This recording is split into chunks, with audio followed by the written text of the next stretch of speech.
Bonsoir à tous, bienvenue.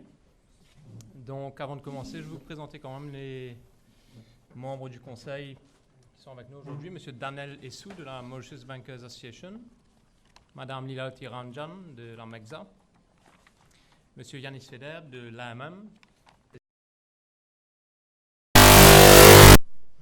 Monsieur Jocelyn Kwok de la RIM, Kevin Ramkalawan, CEO de Business Mauritius, Monsieur Vidya Monigam, vice-président de Business Mauritius,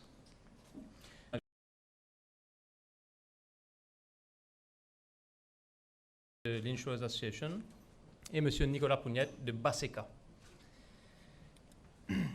Alors, ce qu'on propose aujourd'hui, c'est je ferai quelques commentaires d'ordre général.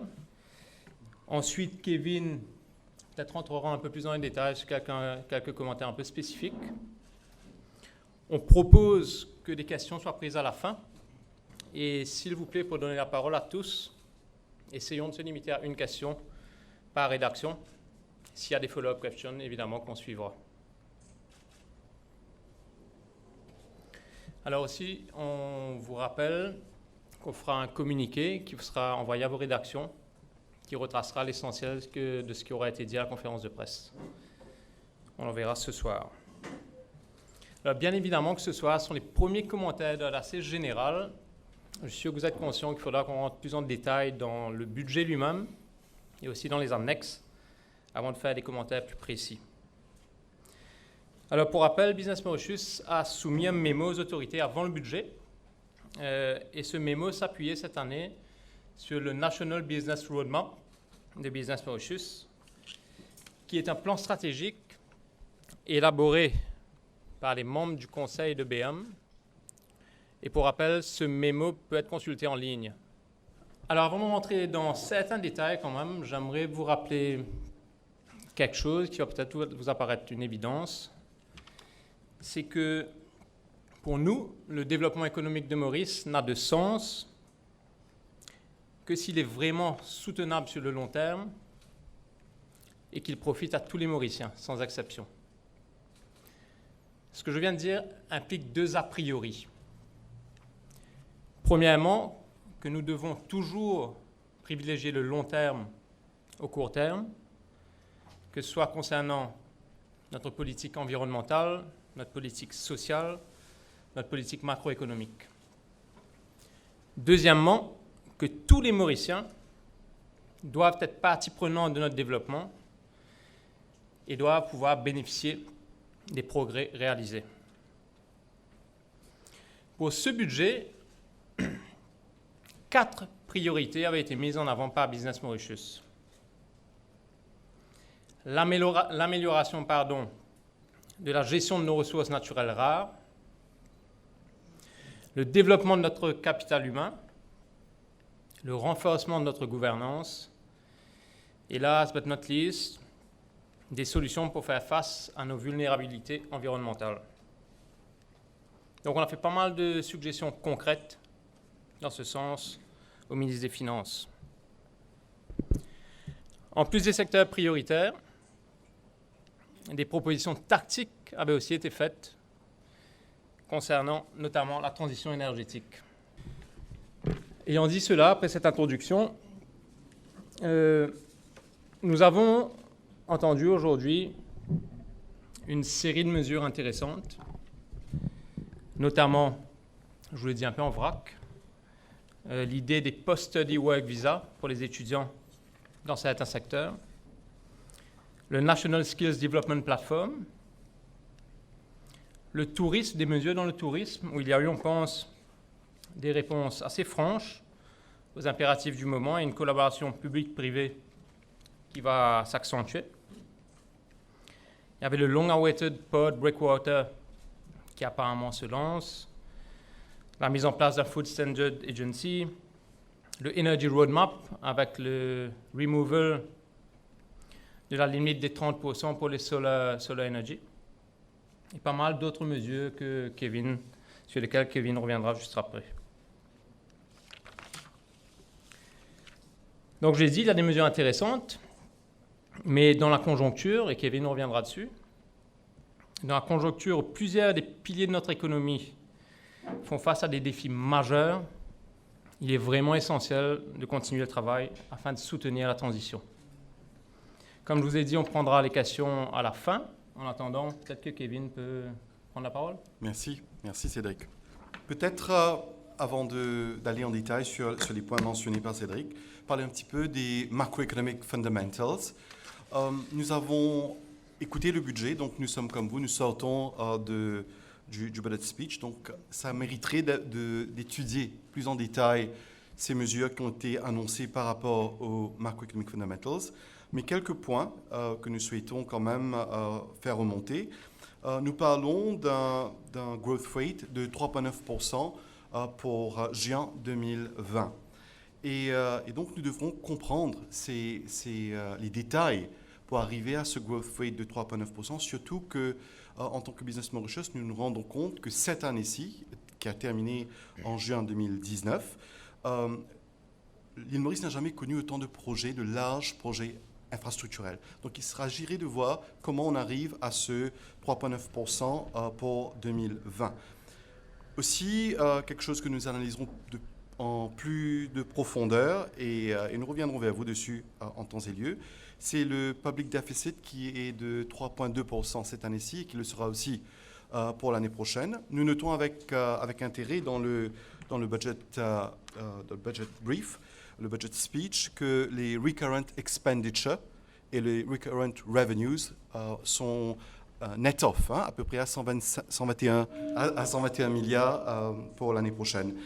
Il y a un grant component qui est compris dedans, d'à peu près 6 milliards, donc quelque chose que nous devrons étudier aussi plus en détail pour vraiment arriver à la sustainability de notre budget sur l'année, sur le long terme. Nous avons entendu le balance of payment surplus. Nous avons compris en quelques lignes, mais par rapport à notre analyse de l'économie, nous nous attendons à ce que le current account deficit soit peut-être plus conséquent pour l'année à venir. Donc, encore une fois, qui mériterait plus d'analyse en temps et lieu. Mais c'est surtout ces sujets qui nous passionnent sur les jours à venir, sur lesquels nous devrons avoir des discussions plus approfondies avec nos partenaires du public.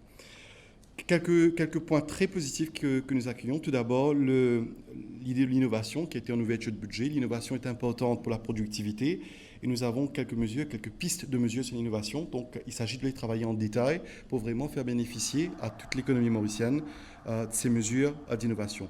Nous accueillons avec beaucoup d'intérêt ce Post-Study Work Visa. L'île Maurice notre démographie commence à montrer des signes de vieillissement. Post-Study Work Visa est quelque chose qui va dans la bonne direction pour l'ouverture de l'économie mauricienne, surtout aux talents. A été mentionné le National Skills Development Platform avec la collaboration de Business Mauritius. Nous voulons repenser quelque part les employability schemes sur lesquels nous avons aussi travaillé avec l'État et arriver à une plus grande coordination entre les formations et les emplois. Donc, nous attendons à ce que ça puisse porter des fruits à court et moyen terme. Nous avons aussi entendu le Port Breakwater et le Island Terminal. C'est une demande de Business Mauritius très forte dans notre budget memo. Il se trouve qu'en début d'année, le port a été fermé pendant plus de 20 jours sur les 3 premiers mois à cause des intempéries. Et donc, ce Port Breakwater sera quelque chose qui nous aidera beaucoup pour le port. Quelque chose à suivre et à travailler, encore une fois, avec l'État. Le Portable Retirement Gratuity Fund a été mentionné dans le budget. C'est une nouvelle formule par laquelle un employé, même s'il change d'employeur, aura toujours son gratuity à la fin de ses années de service. Donc, l'introduction a été annoncée. Maintenant, l'implémentation, the devil is in the details. Nous allons travailler en détail avec le gouvernement et avec les autres stakeholders pour s'assurer que ce soit un win-win pour l'économie mauricienne. Toujours en Labour Reforms, on aimerait souligner ce training levy, c'est dans les annexes. Le training levy a été éliminé pour ceux qui, pendant un an, on a eu une remission pour un an du training levy pour ceux qui touchent moins de 10 000 roupies. Cela aiderait beaucoup, je pense, cette année-ci par rapport au taux de salary compensation qui était quand même assez fort pour nous en début d'année. Rapidement sur quelques points, l'idée du PPP et BOT, le Build, Operate, Transfer, la simplification de ces systèmes d'une collaboration État-privé. Nous espérons voir dans la construction surtout plus de partenariats dessus. Le Food Standard Agency a été annoncé. Il s'agit pour nous de le mettre en place très rapidement parce que ce Food Standards Agency permettra vraiment à l'import substitution. Donc, permettra à nos entreprises locales qui produisent pour le marché local d'avoir un level playing field par rapport à l'importation. Donc, c'est quelque chose pour lequel que nous trouvons très positif et il s'agit de le mettre en place assez rapidement. En termes d'économie, en termes d'énergie, énergie renouvelable, on a eu quelques signes très positifs. Le roadmap, encore une fois, qui nous permettra d'investir dans l'énergie renouvelable. L'élimination de ce cap artificiel de 30% pour les productions solaires, nous l'accueillons très favorablement. Et nous comprenons qu'il y aura des facilitations pour que tous les projets d'énergie renouvelable se fassent un peu plus rapidement. Donc nous attendons à travailler avec l'État dessus. Il y a un projet Waste to Energy qui a été mentionné, qui est de 1000 tonnes, qui représente à peu près 80% du waste mauricien par an.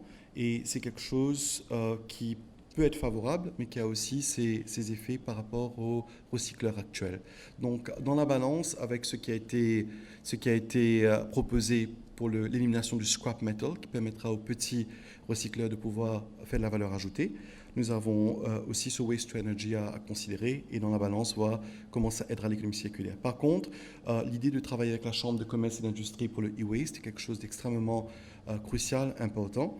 Et donc, plusieurs mesures sur le circular economy que nous devons travailler. Nous, dans notre budget memo, ça a été quelque chose de très fort, de très important pour le futur du pays.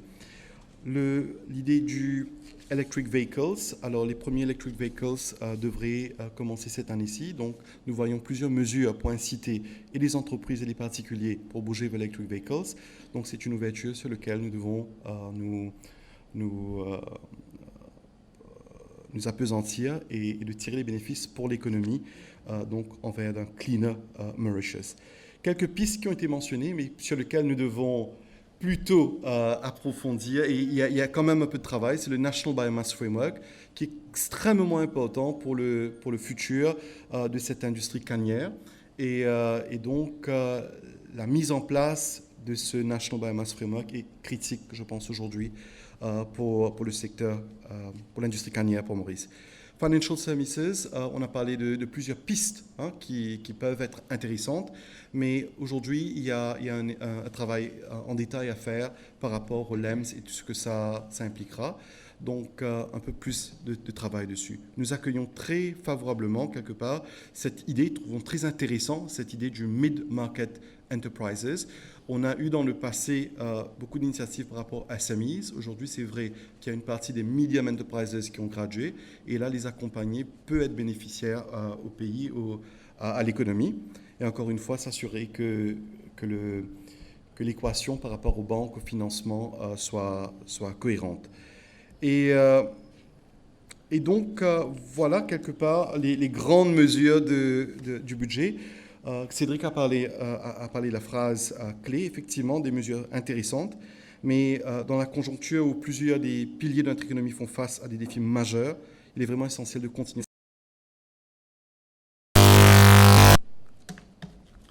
Peut-être, si vous avez une ou deux questions, enfin, plaisir.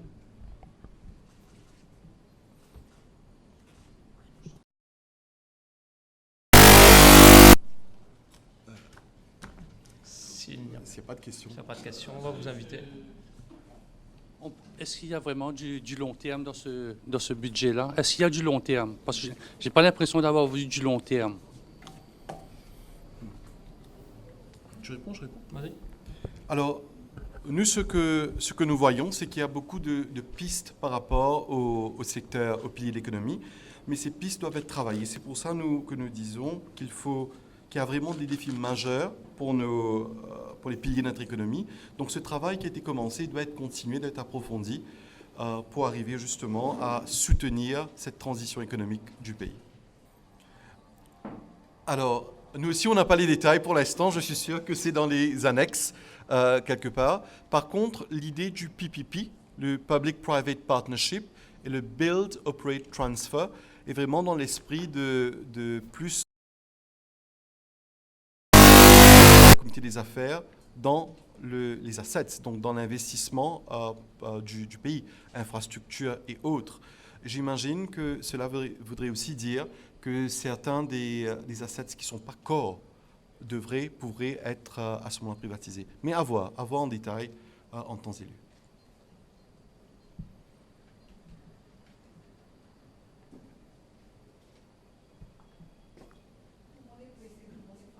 Sûrement. Mais on Merci vous invite. beaucoup, on vous invite. Oui. Please. Le développement du MAS, c'est au moins la troisième, quatrième fois que je vois ça monter dans le budget. Est-ce que vraiment cette fois-ci, ça va démarrer le MAS à Maurice? Le maïs. Nice. Alors, si je peux, Cédric. Je crois qu'on est expert du tourisme. Kevin J'ai aura quand des même réponses. un peu C'est quand même existant, ça existe un déjà. peu de, ouais. un peu Vas-y. de background. Le maïs devra être une stratégie dans le futur, surtout quand on parle des marchés de proximité. Aujourd'hui, le marché qui est à 6 heures de vol de Maurice peut représenter un marché maïs important pour nous. Bien sûr, il s'agit d'avoir une connectivité abordable pour le faire, mais cette initiative de 200 000 roupies par maïs a toujours été intéressante, a été retirée, je pense, 3 ans ou 4 ans de cela, et je pense que sa réintroduction aiderait surtout par rapport aux weddings, aux big Indian weddings. C'est un réel attrait d'avoir ce maïs, d'avoir ce incentive, surtout par rapport aux destinations, competing destinations, qui offrent beaucoup d'autres avantages.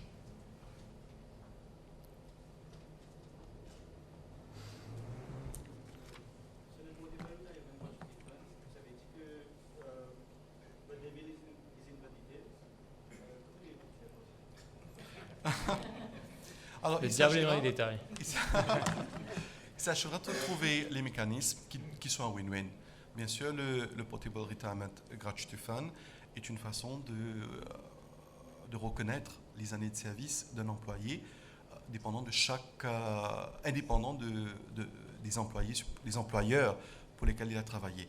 Donc il y a beaucoup d'éléments à prendre en compte d'harmonisation. Par exemple, quelqu'un qui a été dans un fonds privé et a contribué dans ce fonds privé, il bougera avec un autre employeur dans le PRGF. Tout ça, ça doit être harmonisé. Il y a des détails vraiment précis, techniques à étudier, à approfondir.